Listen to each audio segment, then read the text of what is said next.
Everyone! So, quick announcement, there will be no video next week, and possibly the week after. I am having surgery this week on my back, and I'm going home and I'm just going to be spending like the week kind of recovering. Nothing major, nothing serious, just, you know, it's gonna take me some time to heal up. So I decided I wasn't gonna stress myself out and force myself to film extra videos just because I've been really stressed with school and everything, as I mentioned in my last video. But today I am bringing you a good old-fashioned haul. It was my birthday last month.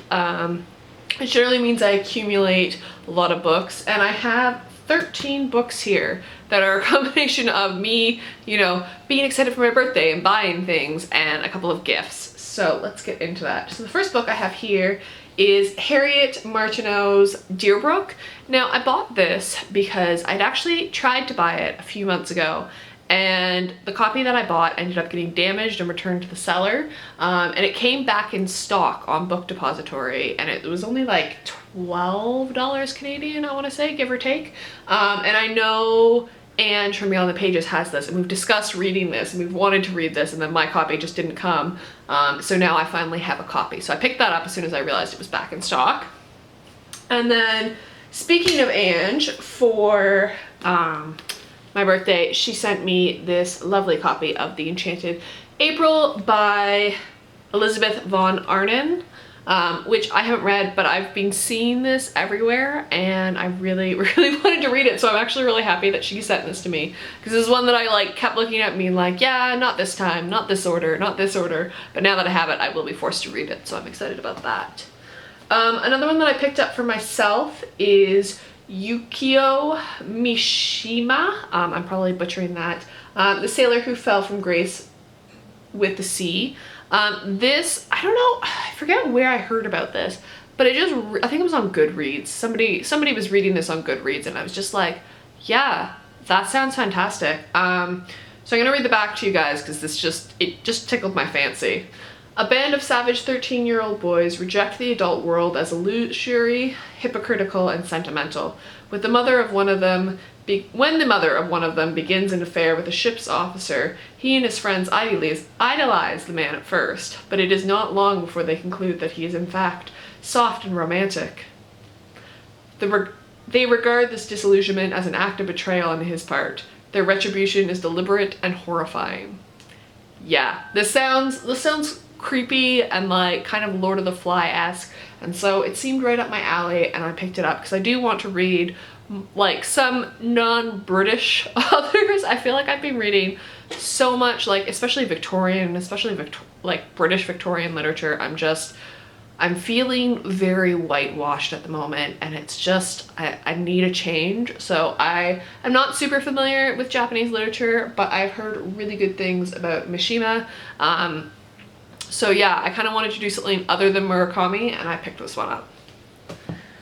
The next two are Russian literature, and they were sent to me by Yamini over at The Skeptical Reader, because she is lovely. And so she sent me Bulgakov's A Country Doctor's Notebook, which I don't really know too much about, but it's quite short, but I'm excited to read some Bulgakov, so yay. And then she also sent me Dostoevsky's Crime and Punishment in the vintage edition.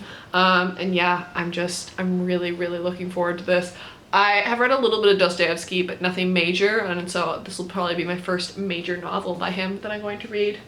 And then, because I finally got around to reading Lolita, I decided to pick up some more Nabokov, and I picked up The Enchanter, which is this little novella, which is kind of a precursor to Lolita, so I thought I would pick this one up and give this a read.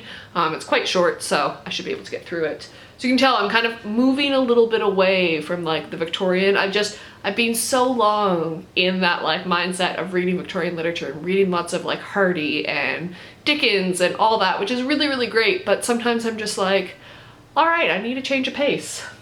I decided to finish off one of my collections of these are like the Northmen, I think, Legends from the Ancient North, and so I picked up the Elder Edda, which is myths, gods, and heroes from the Viking worlds. These came out a couple of years ago, and I had the Saga of the Volsungs and the Wanderer, so I picked up the last three that I needed from the series. There's only 5 of them. I haven't read the Elder Edda, but I'm looking forward to getting into this because I really like mythology, and I kind of like those, you know, exploration of different mythologies. Like I'm quite familiar with Greek and Roman mythology and Greek and Roman religion, but not so much more Scandinavian, so I'm really looking forward to digging into that. Then I also picked up Sir Gawain and the Green Knight in that edition. I've already read this and I really enjoyed this story, so yeah. And then also Beowulf, which I've read before. I've read it quite a few times and written papers on, so yeah, I quite like Beowulf, so I'm glad to have this on my shelf. I didn't have a copy of Beowulf.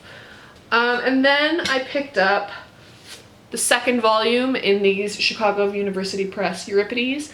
I finished all the works in the first volume, and so every time I like finish a volume I can pick up another one. So I picked up the second one just to kind of go in chronological order. This is also the only collection, I believe, that I haven't read any of the plays out of. So it has Andromache, Hecuba, the Suppliant Woman, and Electra. I can't remember if I've read Electra or not. I'll probably get reading it and realize halfway through that I've already read it. But because my like classical literature was fairly sporadic and kind of just whatever the professors were deciding, it is kind of nice to go through systematically and read everything. So I will eventually get to these, maybe read them like one at a time, but I do really love ancient plays, so yay, more Euripides. And then the last three, I decided to finish off my Sir Arthur Conan Doyle collection of Sherlock books. So I got The Adventure of the Engineer's Thumb and Other Cases, The Five Orange Pips and Other Cases, and The Adventure of the Six Napoleons and Other Cases. These are the short stories. I had picked up in the summer the like first four kind of more complete Sherlock stories, and then I decided that I just wanted these three, and with, you know, Penguin English Library going out of stock all the time, I wanted them all in the same edition, so it was my birthday and it was a convenient excuse to finish these off. So those are the books that I got for my birthday, like whether or not I bought them for myself or just kind of was buying and got them from friends. My bookshelves are still under 200. Those of you who have been following along with like my move and stuff, I got down to 163 books. I think I'm sitting at around 177, give or take. I have removed a few books from my shelves that I've read and just kind of am getting rid of, and I haven't really bought much in October as far as books go. So I'm keeping the shelves fairly consistent. My goal is to keep them at around the 200 range. So yeah, I'm pretty happy with what I bought, and I think I can kind of like ease off buying for a little bit. So I will see you guys in a couple of weeks with another video. Yeah, bye.